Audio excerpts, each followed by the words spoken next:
If you're searching for NeuroQuiet side effects before trying this supplement, stop for a second.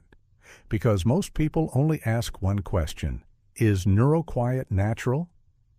But I think the better question is this: could any of these ingredients still cause side effects for certain people? And the answer is yes. Not necessarily serious side effects, but possible reactions that you should understand before spending your money. So in this video, I want to walk through what NeuroQuiet may cause, who should be more cautious, and the one safety detail many reviews completely skip. And no, this is not going to be a fear-based video. I'm not here to say NeuroQuiet is dangerous. I'm also not here to say it is completely risk-free, because both extremes would be misleading. The more honest answer is somewhere in the middle. NeuroQuiet appears to use common supplement ingredients, but natural does not automatically mean side effect free, and that's where many supplement reviews become too simplistic. Quick disclaimer, I'm not a doctor. This video is for educational purposes only. My goal is to look at the ingredient profile, compare it with what is commonly known about similar supplements, and explain where caution may be needed. Because when a product is connected to tinnitus, brain chemistry, relaxation, blood flow, and cognitive support, the side effect conversation matters, especially if you're already taking medication or dealing with a health condition. So let's start with the short answer. Are NeuroQuiet side effects commonly reported as severe? Based on the available information, no. For most healthy adults, the side effect profile appears relatively mild. But could some people experience reactions? Yes. The most realistic possibilities include mild digestive discomfort, light headaches, drowsiness, or feeling slightly off during the first few days. And for people taking certain medications, the risk may be more important. That's the part we need to talk about carefully. NeuroQuiet is a liquid spray supplement marketed for tinnitus support, hearing wellness, and mental clarity. It is not a medication. It is not an FDA-approved tinnitus treatment, and it should not be treated as a guaranteed cure. The formula is positioned around the brain-ear connection.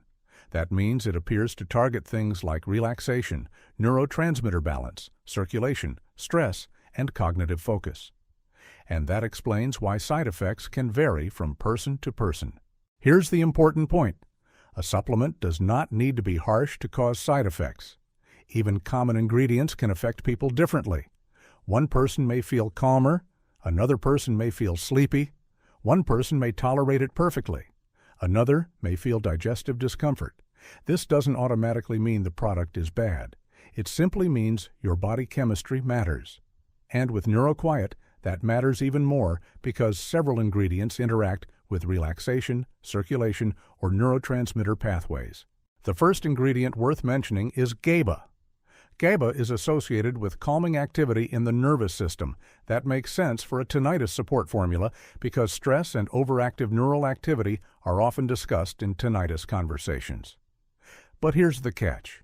Anything connected to relaxation may cause drowsiness in sensitive people.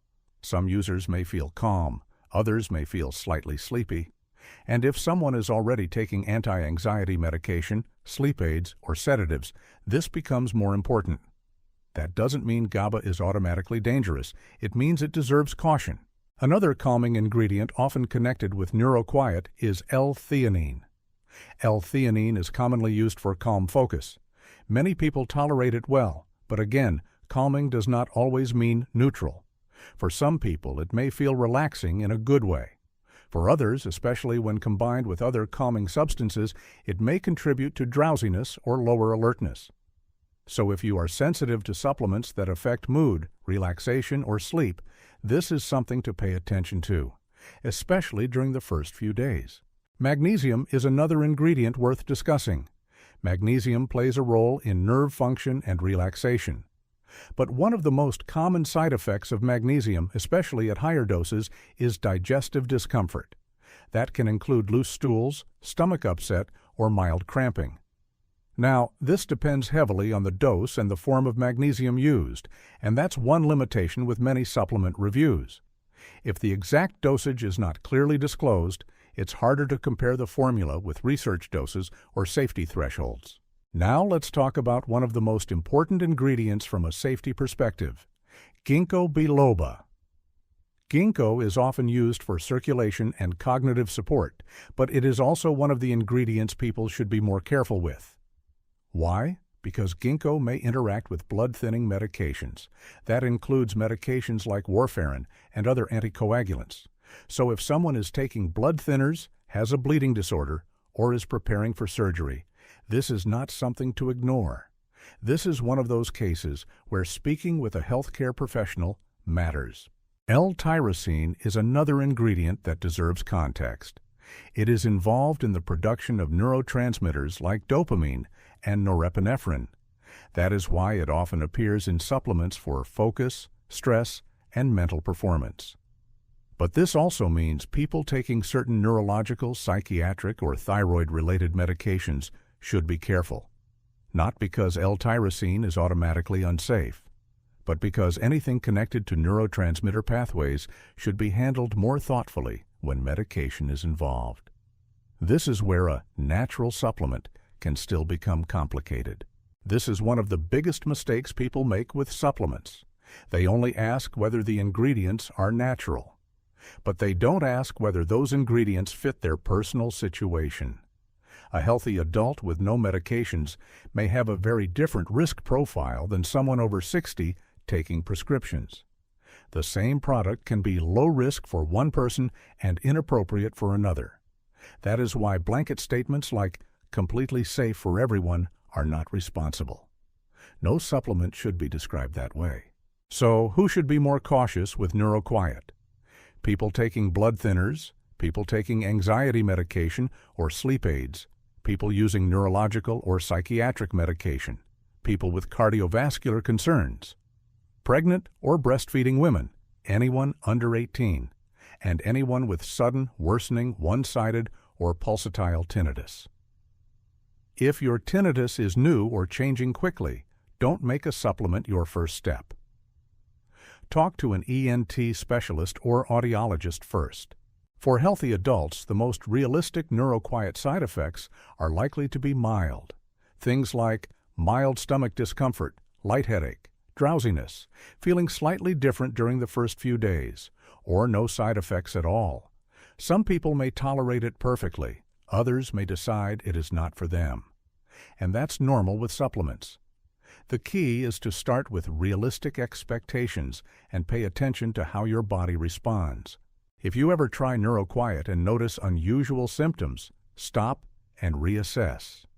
Especially if you experience strong dizziness, allergic reactions, unusual bleeding, rapid heartbeat, severe stomach issues, or anything that feels concerning.